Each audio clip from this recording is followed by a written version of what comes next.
Hello viewers, welcome to Man's Journey. We have a very nice question, but before we start, please, if you are new here, don't forget to subscribe. You press the notification bell for more videos. Thank you. Now let's get started. Now we start by expanding the right hand side.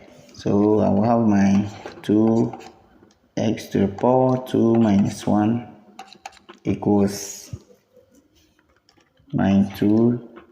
Expanding this one, I will have my x to the power 2 plus 1 minus 2x.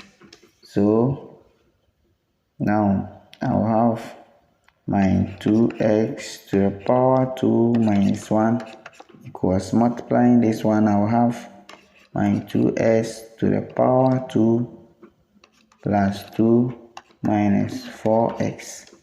So now from here, what I have to do is to group like things. So you know that this one and this one will cancel.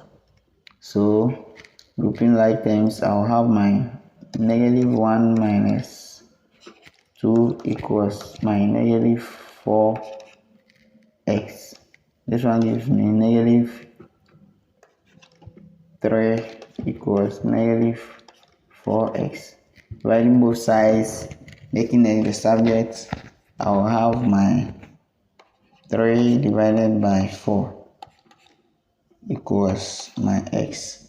So the final value for x is 3 divided by 4. Thank you for watching the video, but please don't forget to subscribe, press the notification bell for more videos.